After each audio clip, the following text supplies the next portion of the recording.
కవిత route మారుస్తున్నారా? Telangana రాష్ట్ర సేన నాయకురాలు కవిత బీజేపీకి అనుకూలంగా మారిపోతున్నారా?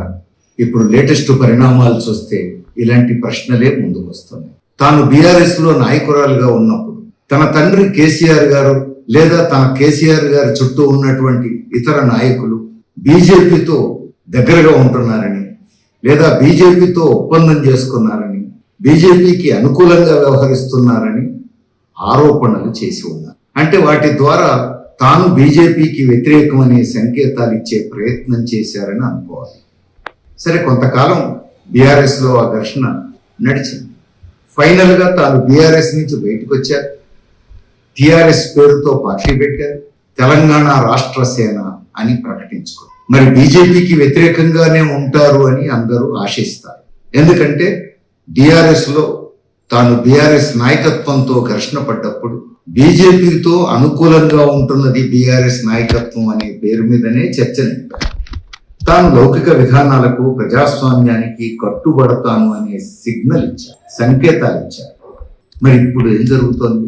ఇప్పుడు లేటెస్ట్ గా కవిత గారు ఇచ్చినటువంటి ప్రకటన చూస్తే క్రమంగా ఈ తెలంగాణ రాష్ట్ర సేన బీజేపీ ప్రయోగించినటువంటి బాణమేనా అనే అనుమానానికి అవకాశం ఇస్తుంది. ఎందుకంటే ఆమె ఏమంటున్నారు, రాష్ట్ర ముఖ్యమంత్రి రేవంత్ రెడ్డి తన నియోజకవర్గంలో దొంగ ఓట్లతో గెలిచారు అని ఆరోపణ చేశారు.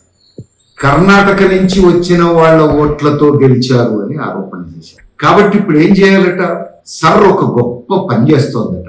ఈ సర్ పేరుతో జరుగుతున్నటువంటి ప్రక్రియ ప్రకారం ఎన్నికల అధికారులు, ఈ సర్కు సంబంధించినటువంటి అధికారులు రేవంత్ రెడ్డి గారి నియోజకవర్గం మీద ప్రత్యేక దృష్టి పెట్టి ఈ దొంగ ఓట్లను తేల్చాలి అని చెప్పి తాను డిమాండ్ చేస్తాను. అంటే యూనియన్ గవర్నమెంట్ నడుపుతున్నటువంటి బీజేపీ నాయకత్వం ఏం చెప్తున్నదో, ప్రధాని మోడీ ఏం చెప్తున్నారో, బీజేపీకి ఆర్ఎస్ఎస్ కు ఏజెంట్ గా పనిచేస్తున్నటువంటి ఎన్నికల కమిషన్ అధికారులు ఏం చెప్తున్నారో ఇప్పుడు కవిత గారు చెప్పే మాట కూడా అదే వైపు కనిపిస్తుంది. అంటే అంత పెద్ద ఎత్తున దొంగ ఓట్లు ఉన్నాయని, ఆ దొంగ ఓట్లను తొలగించడం కోసమే సర్ పనిచేస్తోందని, ఇప్పుడు రాష్ట్ర ముఖ్యమంత్రి నియోజకవర్గంలో ఆ పని చేయాలి అని చెప్పి తాను మాట. అంటే సర్ ప్రక్రియకు చాలా గొప్పతనాన్ని ఆపాదిస్తున్నారు కవిత గారు. సర్ పేరుతో ఎన్నికల కమిషన్ బీహార్లో కానీ, పశ్చిమ బెంగాల్లో కానీ, తమిళనాడులో కానీ బీజేపీకి ఆర్ఎస్ఎస్ కు ఏజెంట్ గా పనిచేసింది అని ఇప్పటికే రుజువు అవుతాం. అందుకని తెలంగాణలో కూడా సర్ ప్రక్రియ ప్రారంభం కావడంతో అనేక పార్టీలు ఆందోళన చెందుతున్నాయి. అనేక పార్టీల కార్యకర్తలు అలర్ట్ అయ్యారు. ప్రజలను చైతన్యవంతం చేసే ప్రయత్నం చేస్తున్నారు. సర్ అంటే ఇదేదో అప్రజాస్వామికమైనటువంటి చర్యకు పూనుకుంటున్నది అనే అనుమానం తెలంగాణలో ఈ జరుగుతున్న ప్రక్రియ గురించి ఎంతో కొంత తెలిసిన వాళ్ళందరికీ అనుమానం వ్యక్తం అవుతుంది.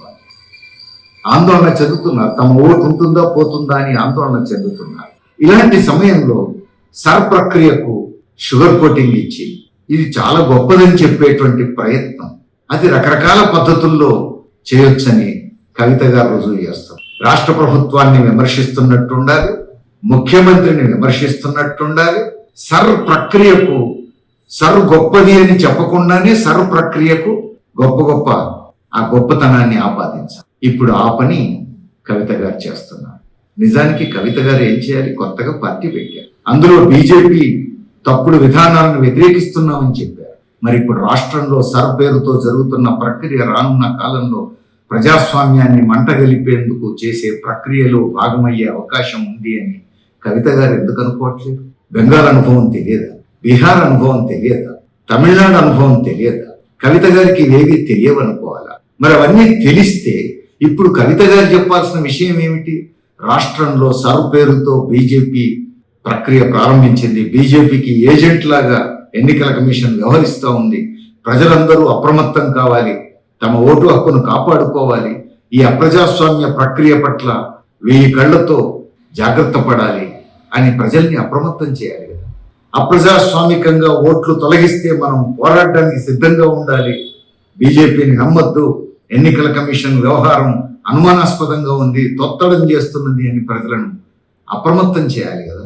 ఆ పని చేయకుండా రేవంత్ రెడ్డి గారి నియోజకవర్గంలో ఆయన దొంగ ఓట్లతో గెలిచాడు. సర్ర చాలా గొప్ప పని చేస్తుంది. కాబట్టి ఆ రేవంత్ రెడ్డి గారి నియోజకవర్గంలో దొంగ ఓట్లు తొలగించే పని ఇప్పుడు తక్షణం సర్వ్ చేయాలి అని చెప్పేసి మాట్లాడతారు. అంటే తెలంగాణలో తెలంగాణ రాష్ట్ర సేన అనేది కూడా బీజేపీ వదిలిన బాణమేనా అనే అనుమానానికి అవకాశం ఏర్పడతా ఉంది. దీన్ని క్లారిఫై చేయాల్సిన బాధ్యత కవిత గారి మీదనే ఉంది.